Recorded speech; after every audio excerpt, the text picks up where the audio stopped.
어느 정도 자금과 정부의 지원이 이루어진다면 우리는 뭔가 그 틈새 시장에서 기묘한 중요한 기술을 하나 이렇게 뽑아낼 수 있다고 저는 보거든요. 미중 간에 벌어지고 있는 이 경쟁의 그 틈바구니 속에서 우리가 미국이 필요로 하는 무엇을 만들 수 있고 기여할 수 있고 시장화 시킬 수 있는지를 알아내야 된다. 거기에 역시 관여된 게 비트코인이고 스테이블 코인이다.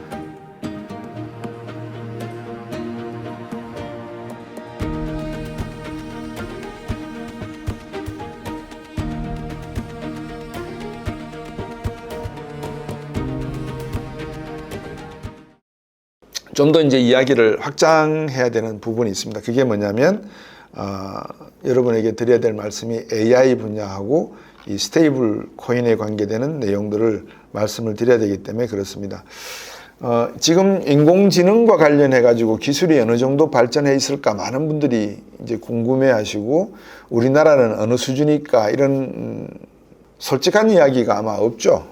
그리고 저도 마찬가지고 모르겠습니다. 저보다 AI 분야의 공학적인 측면에서 전문가분들은 많이 계셔서 우리나라의 기술 수준이 미국과 몇 년의 격차를 가지고 있다 이런 말씀을 하실 수 있을지 모르지만 제가 보는 관점에서 경제학적인 관점에서 이렇게 놓고 봤을 때 미국과 한국의 AI의 기술 격차는 이제 갓 태어난 아이하고 대학원생하고 수준의 차이 같아요. 우리나라가 갓 태어난 아이라 그러면 중국은 적어도 중3, 고1 정도는 되지 않을까 하는 생각을 하고 있고요.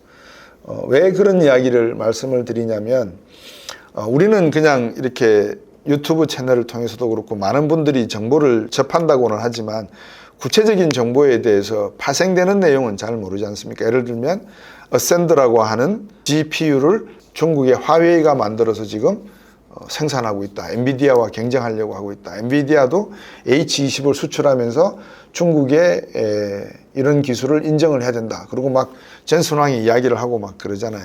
그럼 우리는 그 칩만 가지고 지금 아니면 아마존 같은 경우엔 트레인지움이라고 하는 반도체 칩을 자체 만들어서 TSMC에게 설계 도면을 줬겠죠. 그거를 가지고 지금 창고에서 유지하고 있는 물류에 대한 전반적인 컨트롤, 매니지먼트를 하고 있는 프로그램을 만들고 있다. 이런 내용들이 많이 있습니다. 그러니까 다시 말씀을 드리면 앞으로 AI 산업이 발전해 나가면 그 파급되는 그 과정 속에서 제일 필요한 게 데이터 센터 부분이라 그랬고 그 밑에 부분이 힛도리라 그랬고 제가 그죠?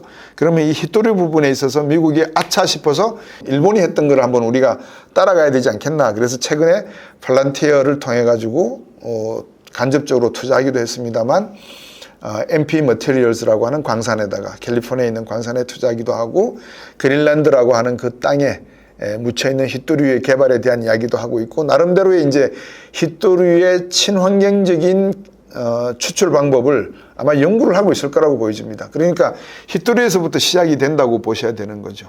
그러니까 우리나라는 힛도류도 없고 아무것도 없으니까 이 산업은 안 되는 거예요. 어떻게 보면 그러니까 자동차 산업도 그렇고 앞으로 우리가 말하는 미래의 디지털 환경에서 가장 근본적으로 공급받아야 될 공급 가치 사슬에서 제일 밑에 있는 힛도류에 대한 내용은 우리나라는 아무것도 없어요. 그러니까 이거는 아무것도 안 되는 거예요. 문 닫아버려 그러면 닫는 거예요. 근데 이제 미국하고 중국은 그 두 개를 지금 미국은 늦게나마 추진하려고 하거든요. 그래서 이제 힛도류부터 가는 거죠. 힛도류부터 이렇게 쭉 올라오면 그 다음에 딱 걸리는 게 데이터 센터거든요. 근데 이 데이터 센터는 여러분 미션 임파서블의 그 동굴 장면, 싸우는 장면도 보셨습니다만 물이 필요하죠. 전력 필요하죠. 그러면 그 물과 전력이라고 하는 것이 사용량이 엄청나잖아요. 그 물은 어쩔 수가 없지만 전력은 가급적이면 전략하면 좋잖아요. 근데 지금 최근에 반도체 중에서 이 전력 사용량을 급격히 떨어뜨리는 반도체 설계 도면을 만들려고 하는 업체들이 나오기 시작을 했어요. 그러니까 지금 미국에서도 한 10개 기업을 꼽고 있거든요. 데이터 센터의 전력을 줄일 수 있는 반도체. 여러분 자동차, 전기자동차를 보시면 핵심 부품이 뭐라고 생각하세요? 여러분들이 답하시는 게 배터리요. 그러세요. 배터리가 전체 전기자동차 비용의 60% 정도를 차지하거든요. 배터리 맞습니다. 한 200~300개가 옛날에 여러분들 저들 세대 때 고등학교, 중학교 다닐 때 도시락 싸가지고 다니던 그 병철통, 여러분 라면 끓여 먹으실 때 왜 노란 냄비 같은 거 있잖아요. 그걸로 만든 도시락 통같이 생긴 그 배터리를 한 200개, 300개 연결을 해놔야 돼요. 근데 그게 핵심 부품이 아닙니다. 많은 분들이 자꾸 전기 자동차 그러면 전기차 배터리 그러는데요. 그거는 소모품이고요.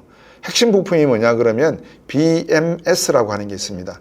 배터리 매니지먼트 시스템이라고 하는 겁니다. 그게 뭐냐면 200개, 300개의 배터리가 이렇게 쫙 각들이 있으면 이 음극과 양극을 연결한 코드가 한 가닥으로 들어옵니다. 요 배터리 매니지먼트 시스템이라고 하는 요 박스 안에 들어옵니다. 요 줄로 이렇게 쭉 연결돼가 들어오겠죠. 그러면 이 들어오면 이 배터리 매니지 시스템 안에 뭐가 있냐 그러면 반도체가 들어가 있어요. 어떤 반도체냐? 1번부터 200번의 배터리 박스 안에 지금 어느 배터리 박스 안에 있는 전압이 높고 어느 게 낮고 하는 걸 이거를 인공지능적으로 읽어서 폭발하지 않도록 매니지먼트 해주는 그 반도체 칩이 들어있습니다. 그거를 설계해내는 회사가 EV 시장에서 사실상은 핵심 시장입니다. 삼성전자가 하고 있느냐? 못합니다. 중국 시장이 갖고 있느냐? 못합니다. 그럼 이걸 누가 가지고 있느냐? 이탈리아 회사에서 가지고 있습니다. 그래서 옛날에 김순택 삼성물산 부회장 이 양반이 이탈리아에서 그 기술을 가지고 오려고 그렇게 애를 썼는데 도입을 못했어요. 그 기술이 핵심입니다. 그러니까 다시 말씀드리면 앞으로는 전력을 줄이는 어떤 반도체, 전력을 조절하는 반도체, 모든 게 다 반도체와 연결이 되는 상황입니다. 그래서 지금 미국에는 그런 반도체를 통해서 전력을 세이브할 수 있는 반도체를 만들어내는 회사가 10개 정도 스타트업 기업으로 지금 출발을 해서 엄청나게 지금 활약을 하고 있거든요. 이제 이런 부분에서 우리가 뒤처지고 있고 앞으로 나갈 수가 없다는 그 현실을 여러분에게 말씀을 드립니다.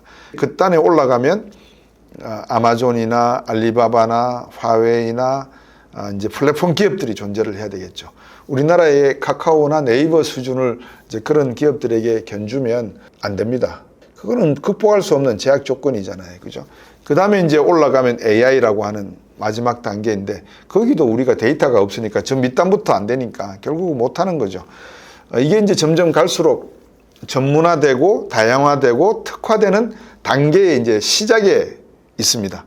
그러면 우리는 어떻게 해야 되냐? 이 문제는 벌써 늦은 거잖아요. 전문화 단계로 지금 접어들어 버렸는데 그리고 다양화 단계, 특화 단계로 접어들어가는 단계인데 우리는 뭘 해야 되지? 우리는 칩을 만들어야 되나? 우리는 휴머노이드에 들어가는 어떤 챗봇을 만들어서 그 챗봇이 어느 정도 효율적으로 대화할 수 있는 뭐 그런 딥마인드와 같은 또는 챗GPT와 같은 그런 것을 만들어야 되냐? LLM 모델을 만들어야 되냐? 아니면 GAI 모델, 제너러티브 생성형 AI 모델을 만들어야 되냐? 지금 이런 거 논할 수준은 아니라고 봐요. 그래서 그러면 뭘 해서 먹고 살 것이냐? 이제 그게 나온 거잖아요.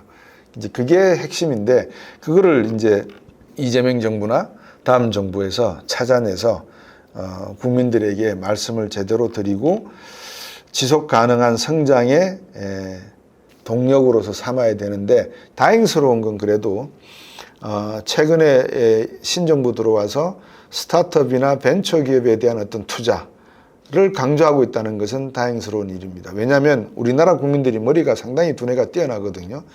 제가 이렇게 부정적으로 표현은 하지만 이 부정적인 것은 어떻게 보면 긍정의 바람이고 희망이고 소망일 수가 있습니다. 어느 정도 자금과 정부의 지원이 이루어진다면 우리는 뭔가 그 틈새 시장에서 기묘한 중요한 기술을 하나 이렇게 뽑아낼 수 있다고 저는 보거든요. 이제 그런 측면에서 제가 이렇게 부정적으로 좀 끝났다라고 표현하지만 스타트업과 벤처 기업들도 좀 정신을 차리고 정부 돈이 눈먼 돈이라고 생각하지 말고 진정으로 AI 산업이나 기간 산업에 필요한 틈새 시장에 대한 연구를 여러분들이 하시면 저는 어떨까 하는 생각이 듭니다. 예를 들면 지난번에도 한번 말씀을 드린 적이 있습니다.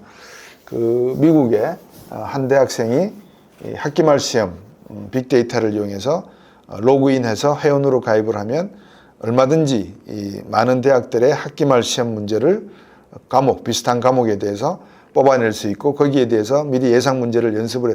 미국 대학은 요즘 대부분 다 이 객관식입니다. 주관식 시험을 보는 데는 대학원 수업은 주관식으로 보지만 학부 시험은 대부분 객관식으로 보신다고 생각하면 됩니다. 1, 2학년은 특히 더. 이제 그래서 그런 관점에서 그 친구는 가만히 앉아서 한 달 수익이 수백만 달러 이른다 그러거든요. 그만큼 앞으로 머리만 쓰면 먹고 살 수 있는 시대인 거예요. 근데 그 머리를 쓸 수 있게끔 한다는 거는 창의력과 창조력을 갖춰야 되는데, 이제 그렇게 되면 우리나라의 교육 제도를 AI 중심 형태로 바꿔야 되고, 창의성과 창조성을 지원해야 되고, 자금으로 뒷받침해 줘야 되고, 그런 거를 도덕과 윤리적으로 안전하게 가져갈 수 있는 법적인 규제적인 내용을 가져가야 되고, 이런 내용들을 어느 정부가 되었건 빨리 좀 만들어줬으면 좋겠어요. 그러니까 큰 픽처죠. 제가 매일신문에 기고한 내용을 보시면 언과 행, 그리고 우리는 미래의 AI라고 하는 제 기사가 있을 겁니다.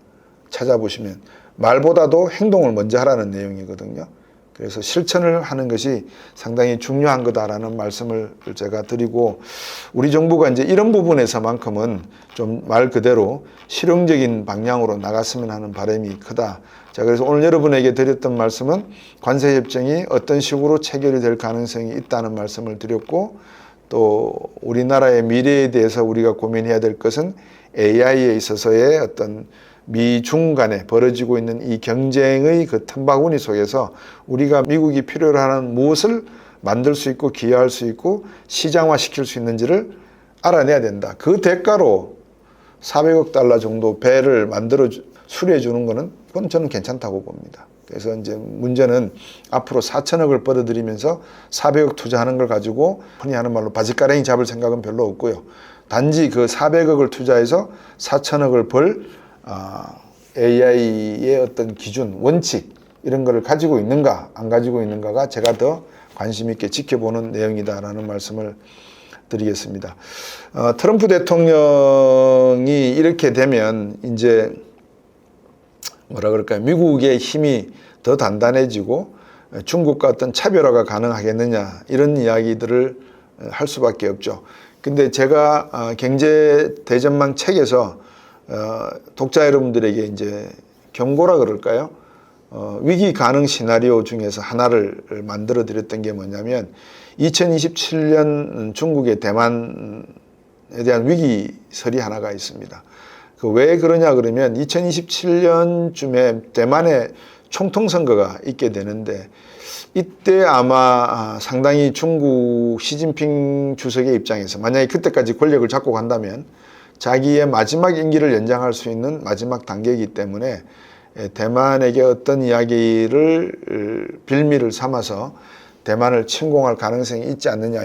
그렇게 확률적으로 높지가 않지만 2027년에 그런 위기 가능성이 양안 간에 발생할 수 있는데, 그러한 사전적인 징조가 언제 나타날 것이냐라는 것은 지금 미국과 중국이 벌이고 있는 신경전, 트럼프 대통령과 시진핑 주석 간에 벌이고 있는 AI 산업과 미래 경쟁 산업에 있어서의 신경전을 보시면 여러분들이 눈치를 채실 수 있다라는 내용입니다. 다시 말해서 중국이 더 이상 미국을 따라잡지 못할 가능성이 크다. 지금 많은 분들이 시진핑 주석의 실각 이야기를 하고 계시는데, 그거는 좀 뭐라 그럴까요? 터무니없는 것 같고요. 중국의 역사를 쭉 놓고 보면 많이 이렇게 감춰진 역사잖아요.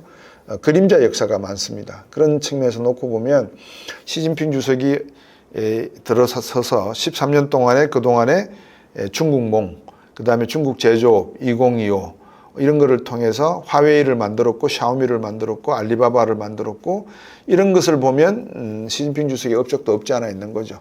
단 그러한 기술력이 계속 이어갈 수 있을 것이냐 아닐 거냐를 놓고 봤을 때 중국의 인재의 지원 없이 미국의 반도체 산업과 첨단 산업이 발전하기는 어려울 수가 있다는 생각을 자꾸 요즘 하게 됩니다. 왜냐하면 퍼스널 컴퓨터 시대 때도 왕이라고 하는 컴퓨터가 있었거든요.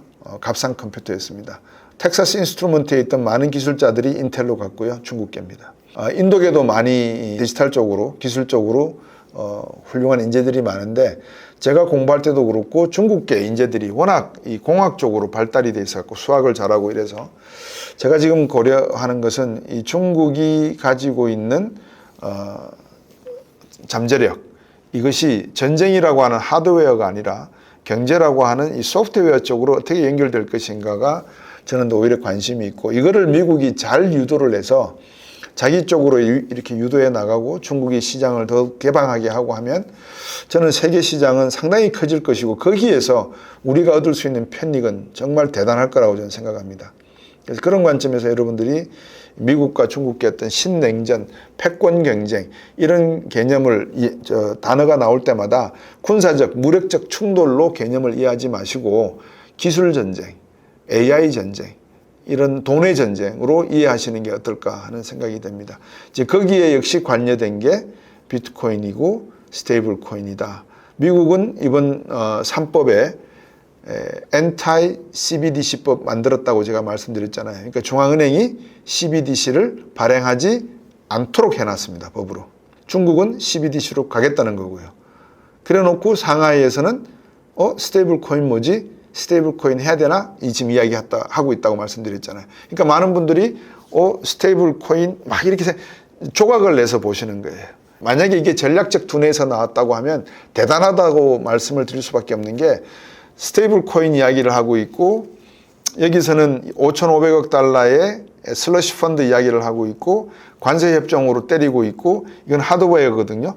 근데 다른 면에서 보면은 미국이 가져가고 있는 게 지금 AI 산업에 있어서 뭔가를 이렇게 그 영어로 치면 포트라 그러는데요. 그 FORT 요새 다음 울타리를 치고 있는 듯한 느낌을 저는 들어요. 그러니까 스테이블 코인을 가지고 잘못 장난을 치게 되면 이거는 대공황적 사태가 발생할 수 있는 위험성이 충분히 있습니다. 생각해 보십시오. 제가 학습 시간에 말씀을 드렸지만 8월달 오프라인 강연은 이제 이걸로 주제로 해서 말씀을 드릴 건데 미국의 화폐 역사를 보시자고요. 왜 미국의 화폐 역사냐? 대한민국도 상평통보 있고 뭐 하여튼 옛날 엽전도 있고 다 많았는데 왜 우리나라 화폐 역사는 안 하고 미국 역사 이야기? 미국의 달러화가 세계 기축통화이기 때문에 제가 드리는 말씀입니다. 미국의 세계 기축통화가 1770년 독립전쟁 이전에 화폐가 있었겠어요? 없었겠어요? 당연히 있었죠. 그 당시에도 지방은행에서 이렇게 인쇄를 해서 그 옛날 등사판으로 밀던 그런 기계로 밀어서 화폐를 만들어서 썼습니다. 그게 1770년 독립전쟁 이후부터 시작해서 1862년부터 66년 남북전쟁까지 가기 전까지 또 남북전쟁 당시 이후 이 역사적 변혁기를 거쳐가면서 이 화폐에 대한 개념을 바꿔나가요. 지방은행에서 알아서 발행해 하다가 내셔널 뱅크에서 발행하도록 해. 그러다가 남군과 북군이 서로 막 싸우다 보니까 전쟁 비용이 필요하잖아요. 따라서 따로따로 돈을 찍어내다가 남북전쟁이 끝나고 난 다음에 또다시 국가은행에서 발행하는 걸로 해. 연방은행에서 발행하는 걸로 해. 그러다가 1913년에 야 이리들어 놔뒀다가는 온갖 충구만방으로 뭐 발행하고 이러다 보니까 정신 사납고 그때는 다 뭐로 바꿔줘야 돼요? 금으로 바꿔줬어야 되니까. 가짜도 많고 위주도 많지 않겠어요. 그러니까 이제 연방준비은행이 1913년에 그러니까 그 역사를 놓고 한번 보십시오. 1776년부터 1976년까지 브레튼 우드 체제가 붕괴될 때까지 법정 화폐의 역사를 놓고 봐도 정신없었다고요. 근데 스테이블 코인이라는 걸 뚝 내놓고 자 이제 이걸로 우리가 통하자. 지금도 사용하고 있는 사람들이 있습니다. 어디 사용할까요? 그렇죠. 뭐 자금 세탁하는 데 사용하는 사람들이 있겠죠. 안 걸리잖아요. 정부에서 바라볼 수가 없지 않습니까? 수많은 그림자 금융들이 스테이블 코인을 따고 흘러들어갈 수가 있거든요. 이걸 어떻게 양성화하느냐. 비트코인은 ETF라는 게 있거든요. 이더리움도 ETF가 있어요. 근데 스테이블은 아직 ETF가 없어요. 그리고 USDT, USDC, 페이팔에서 사용하고 있는 그 PYUSD라고 하는 스테이블 코인도 있습니다. 여러분들은 그 원리를 잘 모르시고 그냥 트럼프 대통령이 스테이블 코인 쓰겠다 그러니까 와 스테이블 코인 앞으로 값 올라가겠다. 스테이블 가격은 1달러입니다. 이거는 값이 오르는 게 아닙니다. 이거를 발행하는 회사의 주가가 올라가는 거예요. 왜죠? 가만히 앉아서 돈 벌잖아요. 내가 이렇게 팔 좀 쥐고 가만히 앉았고 컴퓨터 한 대만 갖다 놓으면 이 컴퓨터 안에 USDT 테더가 움직이고 서클이 움직이잖아요. 그럼 서클과 테들이 교환되면서 저는 그 수수료 받거든요. 그 수수료가 이렇게 쌓이는 거예요. 아무것도 안 하고 돈 버는 거예요. 그거를 미국이 생각하면 야 앞으로 디지털 화폐 시장이 되니까 모든 게 디지털 거래로 되니까 지금 쓰고 있는 카드보다도 수수료도 훨씬 낮고 그러면 이거 돈 되지 않겠어요? 0.004%인데요. 수수료가 얼마나 낮아요? 그러면 지금 카드는 0.4% 내거든요. 우리 자영업자들. 그러니까 이거 할만한데 비즈니스가 되지 않습니까? 그래서 이제 그 회사, 발행하는 회사의 주가가 올라가는 겁니다. 우리도 지역화폐 여러분들 뭐 요즘 뭐 서민 무슨 돈이죠? 지원금인가? 15만 원 받으시면은 그거를 생각해 보세요. 5천만 명이잖아요. 5천만 명에게 다 주잖아요. 15만 원씩. 그죠? 그러면 우리나라 카드 회사가 몇 개 있어요? 은행들 5개, 시중은행 5개. 저축은행은 카드 발행 못 하잖아요. 시중은행 5개. 그 다음에 삼성, 자산운용사가 있는데 삼성, 현대, 롯데 이런 데서 발행하죠. 그럼 한 10개가 된다고, 한 20개가 된다고 쳐요. 그러면 20개 회사가 5천만 국민에게 15만 원씩 곱해보세요. 5천만 곱하기 15만 원 곱해보세요. 돈이 얼마인가. 몇 조죠? 하여튼 그 정도 되는 돈을 20개 회사가 서로 막 우리한테 받으세요 그러잖아요. 그럼 무슨 의미일까요? 수수료를 0.4%만 계산해 보세요. 그 정도 돈이 자기들 자산에 생기는 거예요. 그러니까 카드 회사마다 여러분들에게 우리 카드를 통해서 서민지원금 신청하세요 하는 거예요. 그리고 또 짜투리 돈은 남을 수도 있잖아요. 안 찾아갈 수도 있잖아요.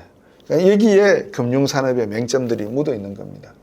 스테이블 코인이 바로 그러한 위험성을 갖고 있기 때문에 여러분들께서 방금 제가 말씀드린 미국이 관세 협정을 체결하려고 하는 점, AI 산업을 개발하려고 하는 점, EU가 미카라고 하는 규제법을 만들고 일본이 규제법을 만들어서 미국의 AI 산업에 대응하려고 하지만 결국 이 사람들도 미카를 제대로 적용할 수가 없는 순간이 올 수밖에 없다는 점, 이런 것들은 다 어디에 연결되느냐? 디지털 글로벌 질서에 연결이 되거든요. 그러면 이 디지털 글로벌 질서에 통용되는 화폐는 종이화폐, 디지털 화폐. 그 디지털 화폐의 대표적인 주자는 누구? USDT, USDC, PYUSD. 그러면은 다시 또 누가 글로벌 헤지모니를 가지고 있죠? 미국. 이렇게 되는 거예요, 그림이. 그 틈바구니 속에서 우리 경제가 어떤 편익을 찾아야 될지를 대해서 여러분께서 한번 고민을 해봤으면 좋겠다는 생각에서 유튜브를 좀 촬영을 해봐야 되겠다라는 생각을 했습니다. 이제 킬 스위치라고 하는 표현을 제가 잘 안 쓰는데요. 이 킬 스위치는 간단하잖아요. 미국이 다 들고 있는 거예요. 이렇게 딱 핵폭탄보다도 무서운 거예요. 이 킬 스위치를 딱 눌러버리면 한국과 유럽 간의 디지털 통화 거래를 중단시켜라. 그럼 딱 막아버리면 한국은 아무것도 할 수 없는 시대가 10년, 20년 뒤에 펼쳐지거든요. 그러니까 그만큼 외부 세계, 해킹 세계에 노출될 가능성도 높아지고, 이런 이야기들이 왜 나오냐면 여러분들이 월스트리트나 뉴욕타임스나 워싱턴 포스트나 더 이코노미스트나 이런 잡지를 보시면 심심치 않게 북한 해커들 이야기가 나와요. 그래서 제가 이게 망상인지는 모르겠지만 미국이 생각하고 있는 여러 가지 이슈들 가운데 앞으로 디지털 시대를 대비하고 있는 모습이 대충 구상으로 떠오르는 거죠. 그 구상으로 떠오르는 내용들을 여러분들이 혹시 어떻게 생각하실까? 제가 이런 말씀을 한번 드려야 되지 않겠는가? 자꾸 우리는 수출을 하니까 자동차 수출, 반도체 수출, 조선업 수리, 이거로 자꾸 생각을 하시면 큰일 난다는 말씀을 제가 드려야 되겠다는 생각이 들었어요. 그래서 멀지 않은 미국과 중국의 신냉전 체제는 디지털 시대를 앞두고, 우주 시대를 앞두고 벌어지고 있는 싸움이다. 그거를 말씀을 꼭 드려야 되고, 제가 학습 시간에도 지금 중국이 쏘아 올린 인공위성과 미국이 쏘아 올린 인공위성의 스타링크, 민간 기업이지만 비교 차이를 해도 턱없이 중국은 게임이 안 된다. 데이터 센터만 하더라도 미국과 유럽을 합치면 70% 가까이 전 세계 시장을 차지하고 있다. 중국이 따라갈래야 따라갈 수가 없는 시장의 규모다. 물론 중국 안에서 놀 수는 있겠죠. 14억이니까. 자기들 안에서는 뭐를 만들어서 못 놀겠습니까? 그렇지만 세계 시장에 뛰쳐나와서 뭔가를 하려면 미국과 유럽의 어떤 오픈소스를 이용하지 않으면 안 되는 그런 세계가 이제 펼쳐질 거다. 끝으로 테슬라에 대해서만 제가 간단히 좀 말씀을 드리고 마치겠습니다. 아침 학습 시간에는 제가 자주 말씀을 드리는데 유튜브에서는 제가 말씀을 잘 안 드리는 것 같아요. 테슬라라고 하는 회사가 전기자동차를 만든다. 이건 너무나 단순한 생각이신 겁니다. 지금 테슬라는 나름대로 XAI를 중심으로 해서 데이터 산업에도 진출을 하고 있고, 인공지능 산업에도 진출하고 있고, 로봇 산업에도 투자를 하고 있고 하는 곳이 너무나 많습니다. 왜? 자기들도 알거든요. 결국은 무인 자동차 시대로 갈 수밖에 없고 이 전기 자동차여야지만 무인 자동차가 가능하다는 것도 알 수가 있고 그래서 어떻게 보면 버티기 작전일 수도 있습니다. 에론 머스크가 트럼프 대통령에게 맞섰다. 그 아무도 맞서지 않고 있는데 에론 머스크만이 맞서고 있다. 저는 미래 디지털 시대에 있어서 이 전기 자동차라고 하는 그 기술이 갖고 있는 무한한 잠재력은 테슬라가 뭔가 가지고 있는 기술이 있지 않나라고 생각하는 그쪽 방향으로 좀 해석을 해주고 싶어서 여러분께서 단순히 EV를 만드는 회사다라고는 생각하지 말으셨으면 좋겠습니다. 그래서 주가가 뭐 최근에 많이 떨어지고 많은 주주들이 실망 매물이 뭐 나오고 있다 이런 뉴스들이 나오는데 그래도 남아공 출신의 꿈을 키우는 사람이지 않습니까? 그죠? 그래서 여러분들께서도 그 꿈의 어떤 비판과 비난은 뭐 하셔도 좋은데 냉정하게 저 사람이 무엇을 지금 하고 있는지를 한번 들여다보면 너무 섣부른 판단은 하지 않는 게 좋지 않겠는가. 제가 개인적으로 리비안 주식도 조금 가지고 있지만 리비안은 60불 하던 게 10불 해도 그럴 수밖에 없다고 생각이 듭니다. 왜? 이 친구는 AI에도 관심이 없고 오직 전기 트럭만 만드는 회사거든요. 다른 데 투자한 데가 없어요. 근데 테슬라는 AI도 하고 있고 나름대로 XAI에도 SNS 같은 것도 만들고 있고 전기 자동차가 구현할 수 있는 수많은 미래의 어떤 상품들에 대한 생각해 보십시오. 인간을 화성에 보내겠다고 하는 그 꿈을 갖고 있는 친구인데 단순하게 회사가 무너지는 그런 역경을 겪을까 하는 생각을 저는 하고 있습니다. 그래서 테슬라 부분에 대해서도 요즘 주가가 떨어진다고 해서 걱정들 많이 하신 분들이 계시면 기회 줄 때 조금씩 적금 들듯이 고민해 보시는 게 어떨까 싶습니다. 제가 12월 달 되면 여러분에게 스윗 16이라는 소위 말해서 괜찮은 미국의 미래 기업들 16개 기업을 아마 말씀을 드릴 겁니다. 유튜브에는 말씀을 안 드리고요. 제 학습하는 분들에게 드릴 건데 벌써 2개 기업이 제 가슴속을 이렇게 후벼 파고 있는 중에 있습니다. 이 기업은 너무 이렇게 현재 퍼가 높아서 좀 걱정이 됩니다만 어느 정도 안정이 되고 나면 그 부분에 대해서도 제가 말씀을 드리겠습니다. 힛도리에서부터 시작을 해서 데이터 센터, 그다음에 플랫폼 회사, AI까지 말씀을 드리면서 이게 어떻게 스테이블 코인과 연결이 되어 있고 관세 협상이 어떤 배경을 지금 가지고 치고 들어오고 있는지에 대해서 여러분에게 말씀드렸습니다. 너무 지엽적인 걸 가지고 다투지들 마시고요. 또 정부에 대해서 어떤 평가를 하지 마시고 국가의 비전과 직관이라고 하는 것은 국민들이 만들어 가셔야 되는 거거든요. 왜? 주권이 국민으로부터 나온다면서요. 그러면 국민 여러분들께서 그 주권을 가지시고 미래에 대한 국가의 비전과 직관을 만들어 가셔야지 그게 일개 몇 사람에 의해서 만들어져야 되고 몇 사람에 의해서 잘못되면 그 사람들은 마리 앙뜨네와트와 루이 16세처럼 단두대에서 이슬로 사라져야 된다. 그런 건 아닌 것 같습니다. 마리 앙뜨네와트도 여러분이 역사를 아시면 아주 조심스럽게 말씀하실 게 상당히 많이 있습니다. 그래서 한번 그런 역사의 내용들을 훑어보시고 제대로 된 미래에 대한 계획을 세워봤으면 하는 말씀으로 뜻으로 오늘 유튜브 방송을 제가 준비했습니다.